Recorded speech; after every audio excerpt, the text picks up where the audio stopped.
This is the GCSE Business Studies revision video on operations or production.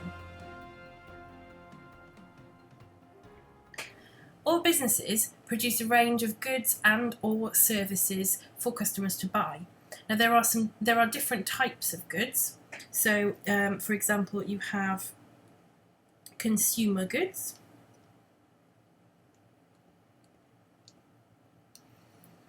which are bought and used by the final consumer, so people like you and I. And within that category, you have single-use consumer goods and durable consumer goods. Now, single-use goods are goods that are used once, as the name suggests. So things like breakfast cereal, a loaf of bread, a chocolate bar, even a holiday. You buy it once, you use it once, and you can't use it again because you've consumed it, you've used it. Consumer durable goods, however, last a long time and can be reused. So they're things like a car or a laptop or a washing machine.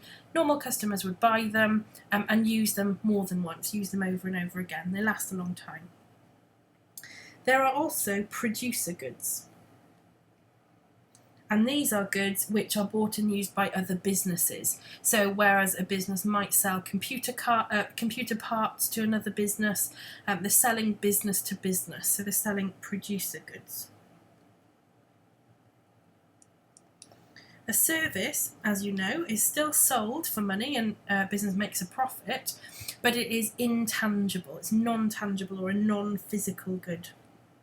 Non-physical product, sorry. It can't be touched. You can't walk into a shop and pick it up off the shelf and take it home. It's non-physical. Two different types of services. Personal service.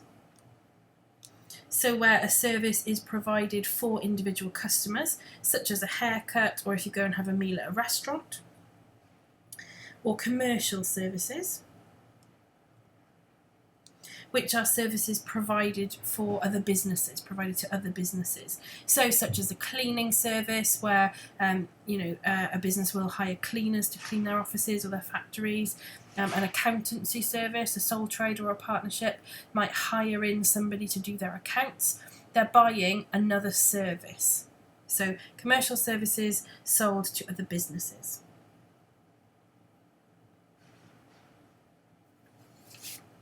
You also need to know the difference between the public and the private sector, and I'm sure you already do. The private sector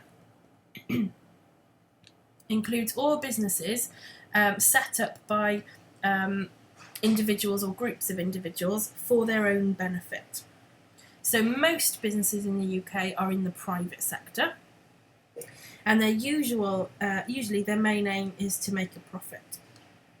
So they're making a profit for the owners or for the shareholders of that business.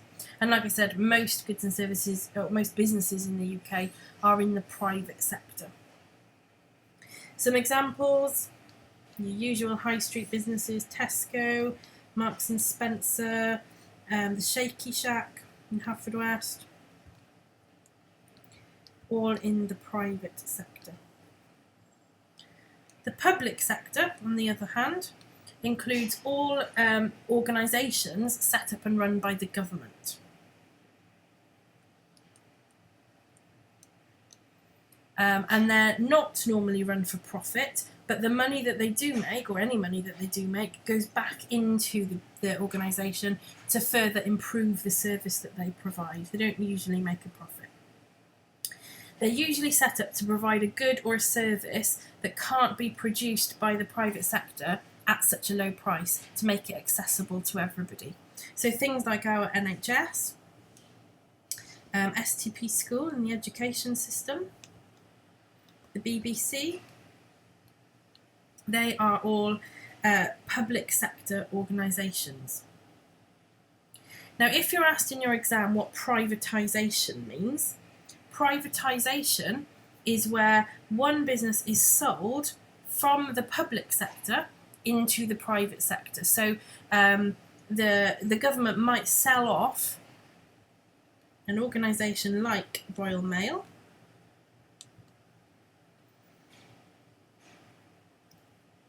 They sell it to shareholders and it becomes a private sector organisation. That's called privatisation.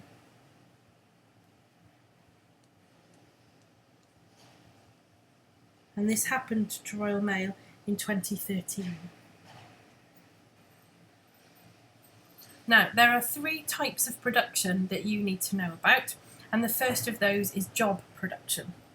So job production is where workers complete one job at a time.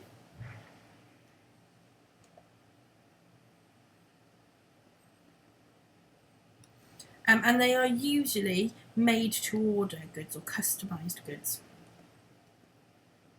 so that the customer can have some choice and specify exactly what they want. In most cases, we're talking small scale production, and it might be that it's a bespoke furniture producer or somebody who makes personalised t-shirts or hoodies or something like that. So it's normally small scale production. Now you need to know some advantages and disadvantages of each method of production. So the advantages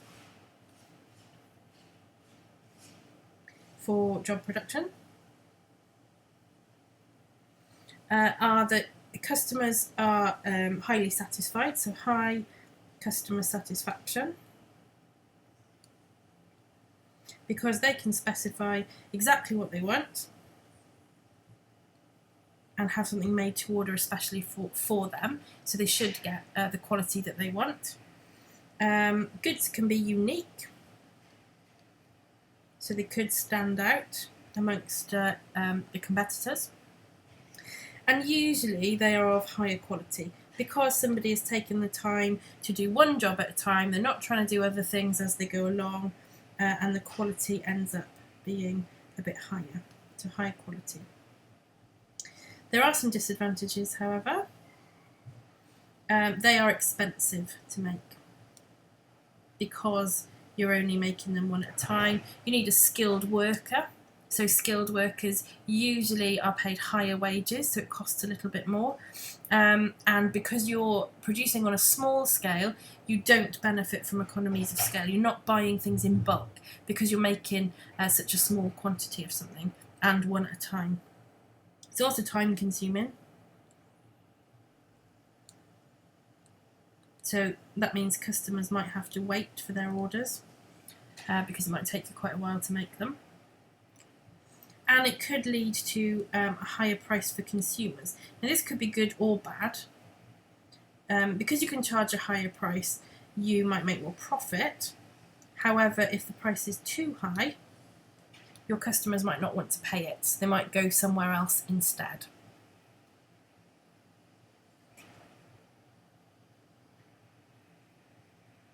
Next type of production is batch production, and this is where items are made in batches. So the manufacture of different versions of the same basic product.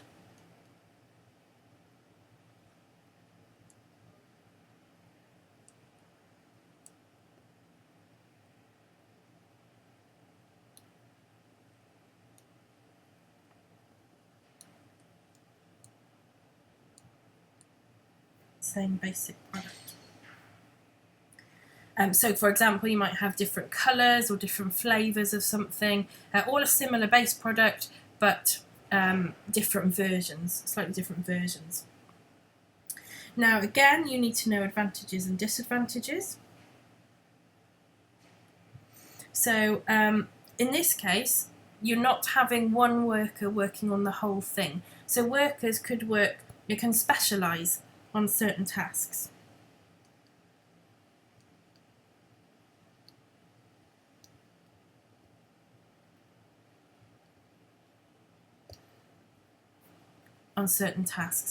So if they're doing the same thing over and over again, so if you're making donuts, for example, the person who's put in the pink icing on and then the white icing on, doesn't matter what colour the icing is, but they become an expert in getting that icing on really quickly and in a perfect round circle at the top. So they specialise in that task that they are doing.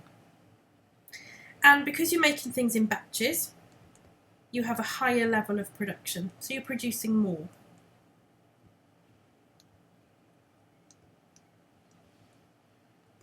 You're producing more of something, which means you can sell more, and of course you can make more profit.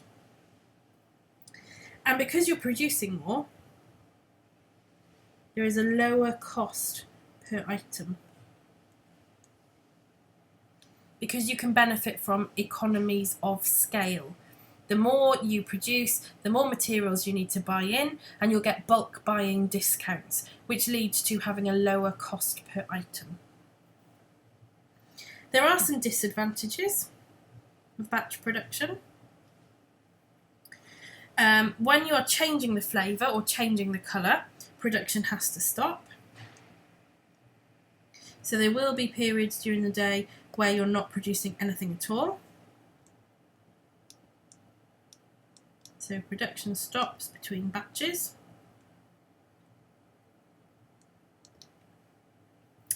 And also, if you're making things in larger quantities, there is more to store. Okay, so you have to store large quantities.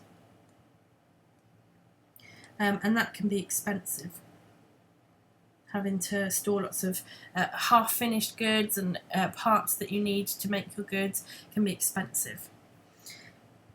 The third disadvantage is that the work can become repetitive, which means that workers could be demotivated. And if we just go back to where we said about people putting icing on donuts, that could become quite boring. It doesn't matter if the icing is pink for half the day and then white for half the day, or for 100 donuts or whatever. It's the same job, and you do it over and over again. It can become quite repetitive, a bit boring, and workers become demotivated.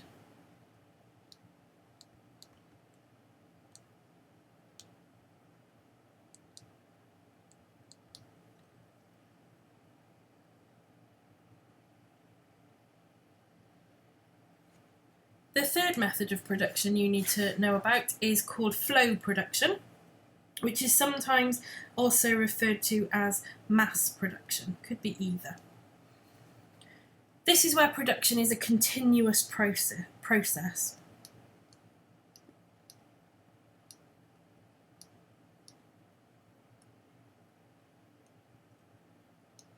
So it could be going on 24 hours a day, 7 days a week, around the clock, on a conveyor belt, on a production line, just producing products over and over again. That's why it's called flow production, because production flows and it's continuous. Now, in this method of production, the products are all identical.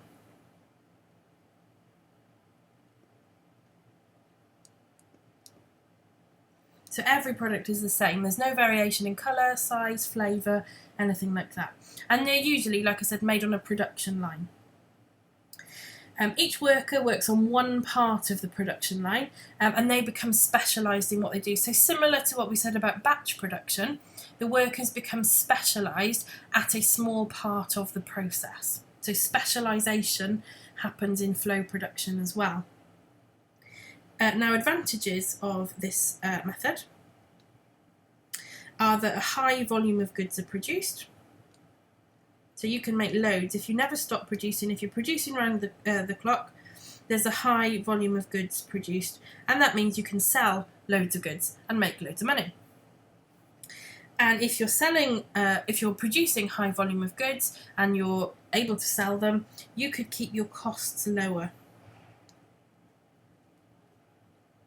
So lower cost per unit, or the cost of each item that you produce. And again, that is because you're buying things in big quantities, bulk buy-in, you're likely to get a discount. So you're benefiting from economies of scale.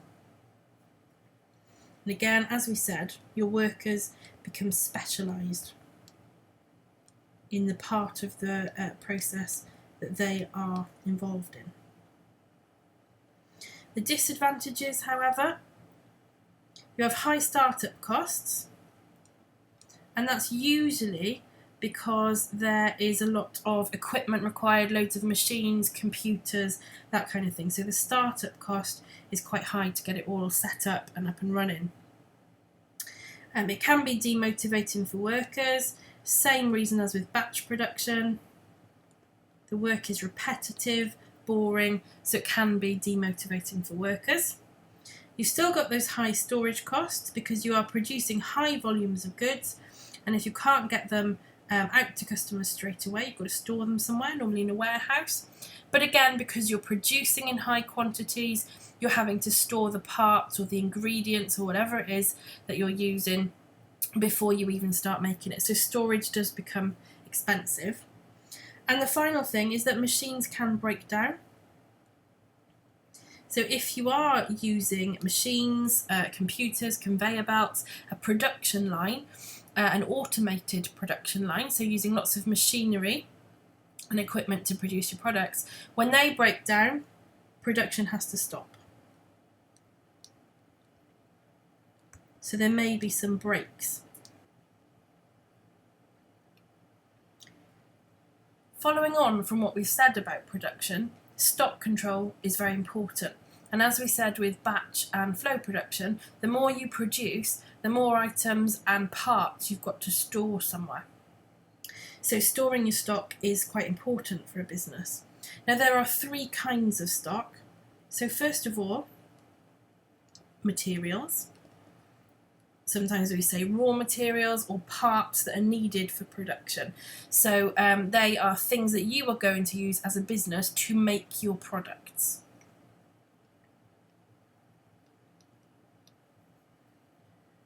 They need storing before production happens, so you've got them ready to produce your products. Second type of stock is partly finished goods, or part finished goods. So, for example, in car production, the business, somebody like Ford, might make the body of the car on one day, and they might have to store that until they've built the engine and all of the other parts to go inside the car. So part finished goods also have to be stored somewhere. There are storage costs involved in that, but they are the second type of stock that you would have in a business. You can't quite sell them on because they're not finished, but they are worth something to you because they are ready to be finished and then to be sold on to consumers afterwards. The other type of stock that you might have is finished goods.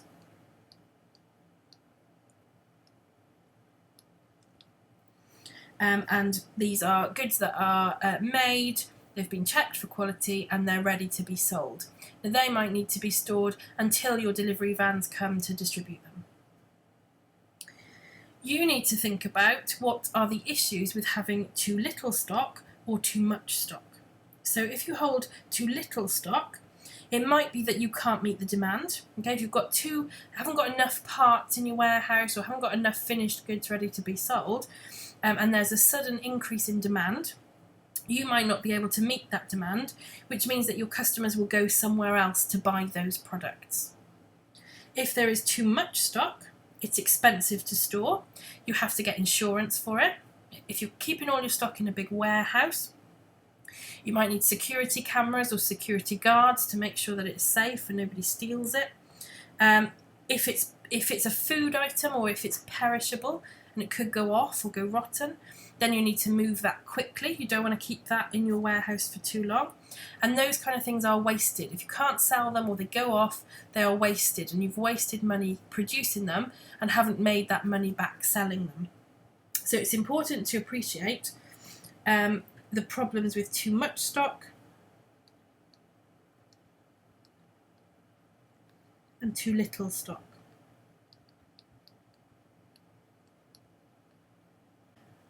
One method of controlling stock is using a system called just-in-time, or JIT, or JIT for short. Now this means that supplies are delivered only when they are needed, or just in time for when they are needed.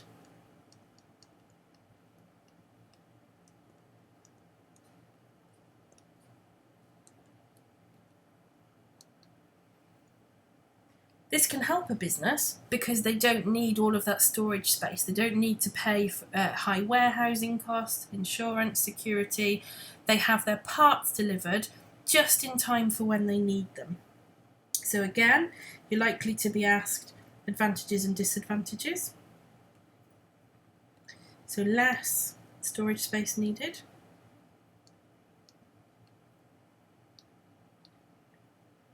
Which then means so it's cheaper. You haven't got that high storage cost. Less chance of your stock getting damaged or going off if it's food products.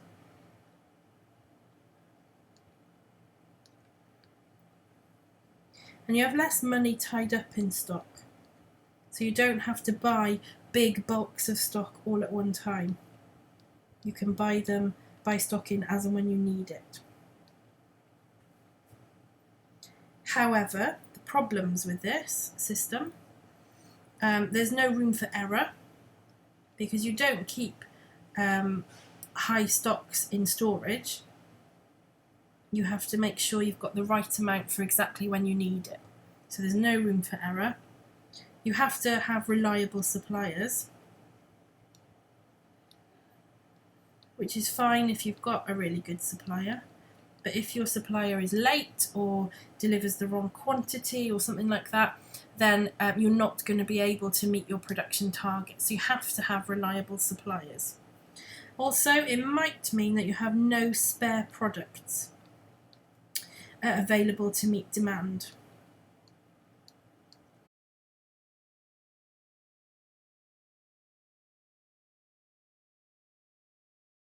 In any business, the staff are organised into functional departments, and in most businesses there are 4 main departments.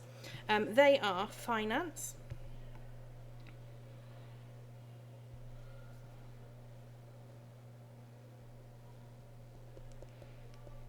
and the finance department is responsible for paying for all of the materials, making sure they can cover their costs, for doing the accounts, so drawing up the profit and loss account and the balance sheet and the cash flow forecast for the business, making sure people get paid so that the money for wages is paid, and making sure that the business makes a profit overall. So it's just controlling those costs and making sure that there is a profit at the end of the year for the business.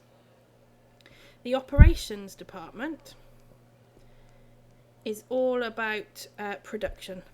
So it's the department that produces the good or service that you are providing. They make sure that the quality is good. And they're also responsible for customer service. They have to make sure that staff provide good customer service so that people keep coming back to the business.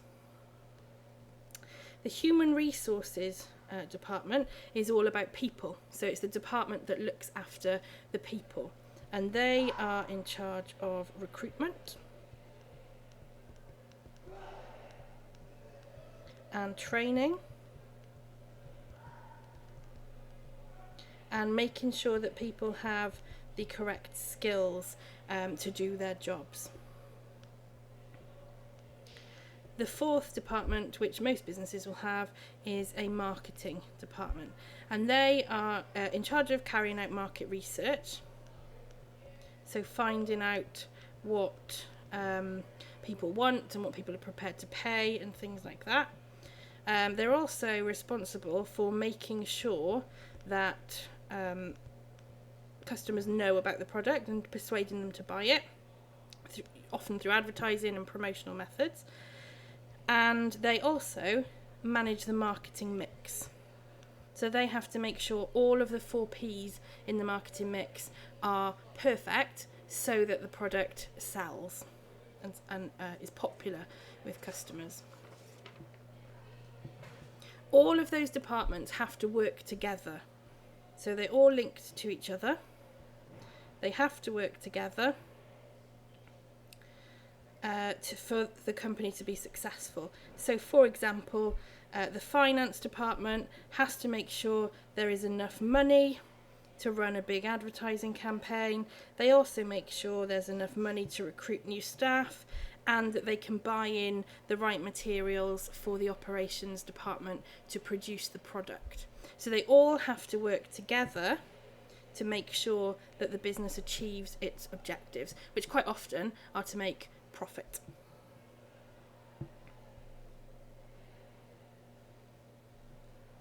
The next topic is break even. Now, break even is where the business is the point where the business sells enough products to make no profit and also no loss.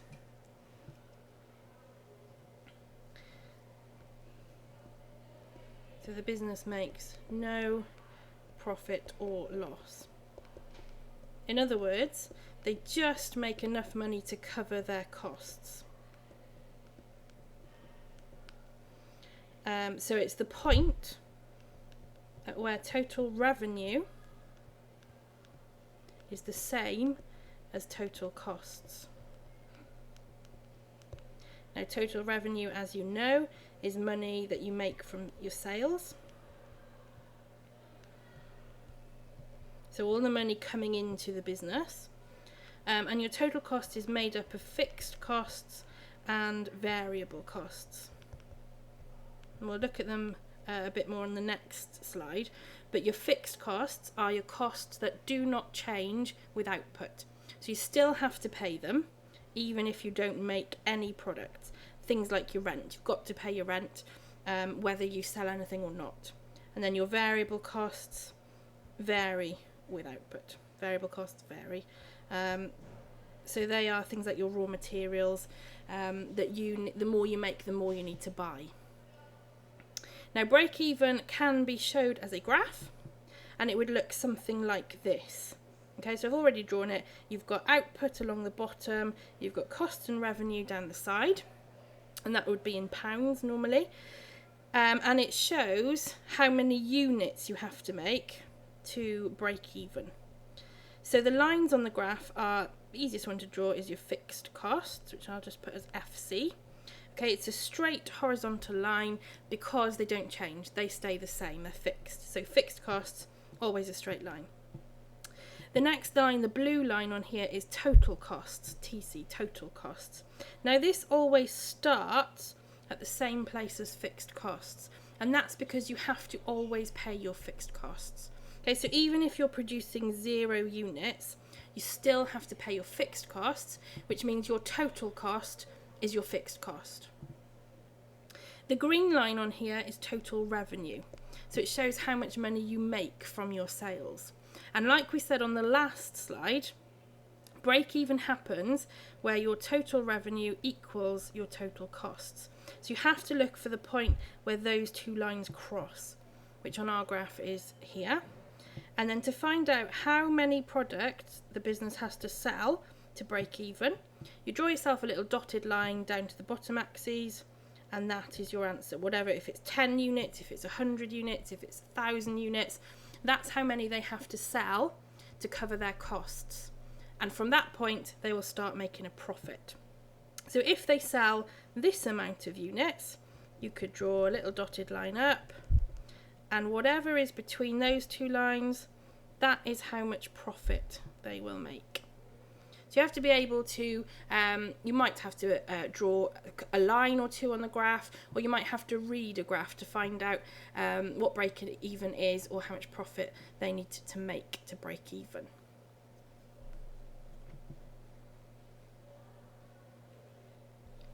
Now, the next topic is business growth. This is quite an important topic. It comes up quite often.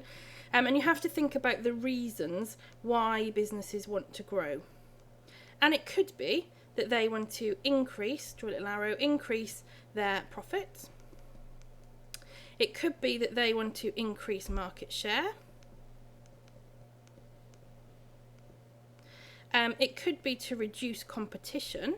So they want to become the biggest business providing this particular product, so to reduce their competitors. It could be, there's a couple of other things we could add to this, so it could be to spread the risk, and I'll talk more about that in a second. And it could also be, for those of you looking for your A stars, it could also be to benefit from economies of scale. Now, economies of scale means the benefits of becoming a larger company. So, for example, you can buy things in bulk. If you're producing more, you can buy more in bulk, which means that you will reduce the unit cost. Okay, so each, let's put a little note here, reduce unit cost. So each item that you make becomes cheaper to produce. Now, different ways of growing. A business can grow internally. So internal growth. Or, and you've probably guessed, external growth. Now, internal growth is where the business grows from within. So it uses its own resources. So the money that it already has, the staff that it already has, and it might be that it opens new stores or sells things abroad. That's quite a good way of growing internally. External growth is where it joins with a business that already exists.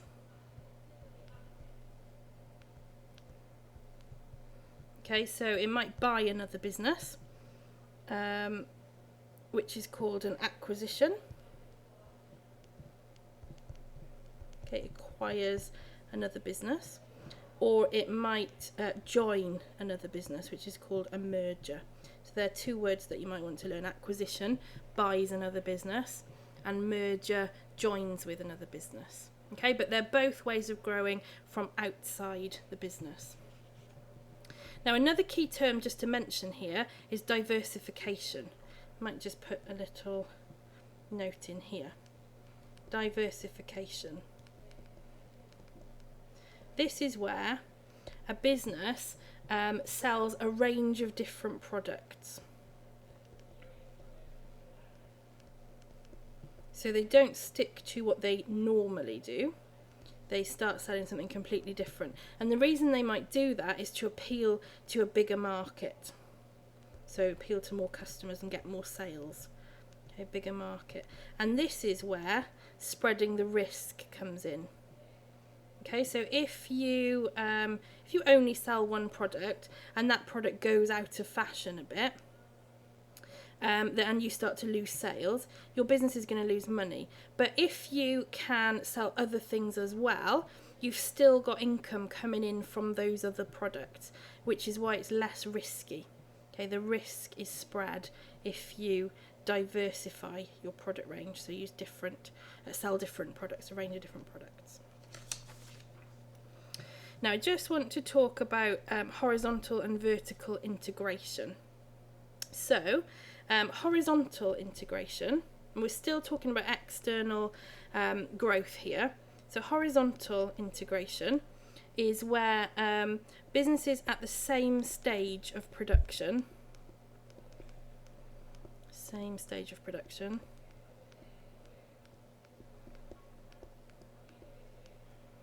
join together. It could be a merger or it could be a takeover, but they're at the same stage of production, so they do the same thing. Okay, so it could be, if I put an example here, Cadbury makes chocolates, and so does Mars. Okay, so it could be Cadbury and Mars becoming one big, huge company, but they do the same thing. They're at the same stage of production. Vertical integration is where they are at different stages of production. Okay, different stages of production. So in this case, it could be Cadbury, which is a company that makes chocolate. They could buy a dairy farm. Okay, so that they have control over their supply of milk. And milk is used to make Cadbury's dairy milk. So Cadbury are buying a related business, but they're at a different stage of production. Okay, because you have to have the milk before you can make the chocolate. They don't do the same thing, but they do things that are linked. Now, a couple more things just to cover in this topic. International trade. Now, lots of this is quite obvious, really, but there's a couple of key terms that you need. So, imports and exports. Imports are where goods and services are bought in from other countries. Okay, imports bought in. So goods and services come from other countries. So for example, we don't have the climate in the UK to grow coffee beans, so we import them. We buy them from other countries who can grow them. They have the right climate to grow them. Exports is the opposite. So goods and services from Britain are sold to other countries. So think of some things that we make in Britain that we sell to other countries abroad. And it could be services as well. So Britain is very well known for financial services. And lots of people from abroad buy financial services from Britain. Now, we have to import things because we can't produce everything ourselves. Like I said, we don't have the climate to grow a lot of things in Britain, and we don't have the space. But the problems of international trade include things like language barriers. So it's quite hard to trade with countries or people that you don't understand what they're saying and they don't understand what you're saying. You could have higher transport costs if you're shipping things around the world or flying things around the world. They might have different cultures and customs to you. So they're not interested in the same products, and you have to do a lot of market research to find out what other countries do want. Currency, might trade in a different currency, and also different different countries have different laws. So you have to make sure you know that you're not breaking the law in another country.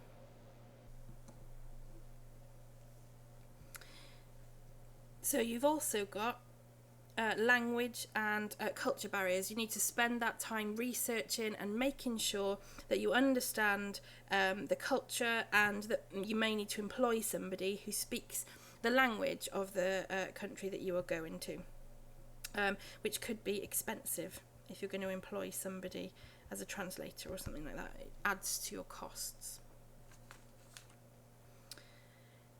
Now really that is it for the operations section. It's the last little video, so I really hope that you have used the videos well, that you've enjoyed them and that you found them useful. And I know I've said it every time, but I'm going to say it again. Very best of luck in your exam.